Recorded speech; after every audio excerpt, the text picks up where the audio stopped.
अस्सलामुअलैकुम। तो एक सवाल मुझे बहुत ज़्यादा देखने के लिए मिल रहा है कि सर 1 से 2 महीने रह गए, एग्ज़ाम में अच्छे नंबर कैसे लाने हैं बता दीजिए, क्योंकि हमने पूरा साल नहीं पढ़ा। और वो बच्चे भी मेरी बात ज़रूर सुनेंगे जिन्होंने पूरा साल मेहनत करी है, मगर वो एक बहुत बड़ी गलती कर रहे हैं। मैं बार-बार इसकी तरफ हाइलाइट कर रहा हूँ, लेकिन आप लोग इस चीज़ को देख नहीं रहे हो। तो ऐसा ना हो कि पेपर के वक्त पे मुश्किल हो जाए। तो चलो इस पे बात करते हैं कि बिल्कुल कम टाइम में अच्छे नंबर कैसे आएँगे। उसके बाद मैं ये चीज़ बता दूंगा कि आपने जो है वो बच्चे क्या गलती कर रहे हैं जो कि अच्छी तैयारी कर चुके हैं। देखो भाई, अगर आपको पेपर में अच्छे नंबर लाने हैं ना, तो एक फार्मूला को फॉलो करना होगा। और वो फार्मूला आपके पास क्या है, ठीक है। अगर आपको अच्छे मार्क्स लेकर आने हैं, अगर गुड मार्क्स लाने हैं आपने, तो आपने गेस्ट पेपर प्लस कॉम्प्रिहेंसिव या प्रीलिम्स पेपर प्लस आपने जो है वो पास पेपर, ये तीनों आपने सॉल्व करने होंगे। ठीक है, इन तीनों से आपने तैयारी करनी होगी। अभी भी टाइम अच्छा खासा है कि आप गेस्ट पेपर से तैयारी कर सकते हो। जैसे ही गेस्ट पेपर कंप्लीट हो जाए, फ़ौरन कॉम्प्रिहेंसिव पेपर किसी अच्छे कोचिंग कॉलेज का या प्रीलिम पेपर किसी अच्छे कॉलेज का उठा लो, उसको सॉल्व कर लो। उसके बाद पास पेपर सॉल्व कर लो, तो आपको पता चल जाएगा कि आपकी तैयारी कितनी है। कुछ टॉपिक इंपॉर्टेंट होते ही हैं, वो पेपर में लगते ही लगते हैं, तो आप ऐसे टॉपिक्स को ज़रूर फॉलो करो। और ये सारे टॉपिक आपको नहीं पता होंगे कि कहाँ पर हैं, हम बता रहे हैं, ये गेस्ट पेपर में मौजूद है। अगर हमारे गेस्ट पेपर लेना चाहो तो वो PDF ले लो, उसमें मौजूद है बहुत अच्छे टॉपिक्स, उसको देख लो। आप ऐसे तैयारी करो। अब इतना टाइम नहीं बचा है कि पूरा कोर्स कवर किया जा सके।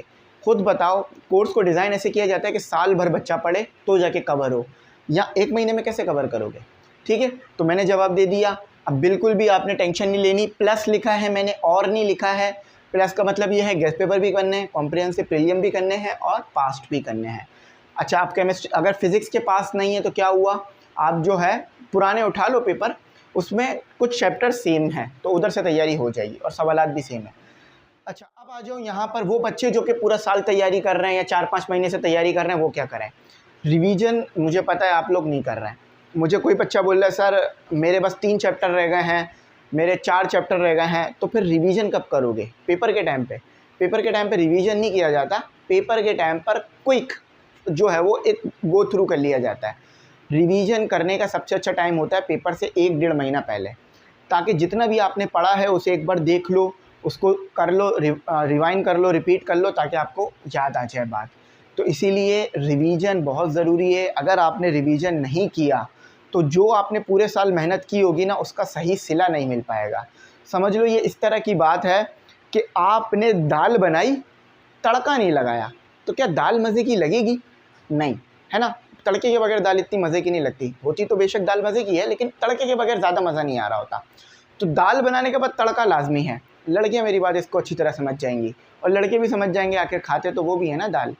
तो आपने क्या करना है, आपने दाल बना ली यानी पूरे साल पढ़ लिया, तड़का लगाना है आपने रिवीजन कर कर। बिरयानी से एग्जाम्पल देते तो बात बहुत अच्छी समझ में आ जाएगी। आपने गोश्त भी डाल दिया, बोटी डाल दी, सब कुछ डाल दिया, ठीक है, लेकिन दम नहीं लगाया। अब जब दम ही नहीं लगाया तो फ्लेवर कहाँ से आएगा, मतलब जो आपकी करी है या जो आपका सालन है उसकी खुशबू कैसे आएगी चावलों में। तो यहाँ पर वही काम है, आपने पूरे साल मेहनत तो कर ली है, अब रिवीजन करके दम लगा लो, ताकि जब बिरयानी यानी जब रिज़ल्ट वाले दिन देख खुले तो खिला खिला चावल हो, मज़ेदार चावल हो और मज़े की चीज़ निकल कर आए। वो बच्चे जिन्होंने बिल्कुल भी तैयारी नहीं करी वो इसको फॉलो करेंगे, और जिनकी तैयारी अच्छी जा रही है वो बिरयानी वाली एग्जाम्पल और दाल वाली एग्जाम्पल को फॉलो करेंगे। मैं खुद चाहता हूँ भाई कि आप लोग अच्छे मार्क्स लो। अच्छे मार्क्स लेने के लिए ना एक पाथ फॉलो करना पड़ता है, वो पाथ मैंने आपको बता दिया है, दोनों को बता दिया, जिनकी तैयारी नहीं है, जिनकी है, और तमाम क्लासों के लिए। तो आई होप फॉलो करोगे। गेस्ट पेपर बाय कर लेना, बहुत इंपॉर्टेंट है। 200 रुपये फ़ीस है, इजी पैसा नंबर आ रहा होगा, उसी पर लेना। Thanks for watching. अल्लाह हाफिज़। कीमती दुआओं में ज़रूर याद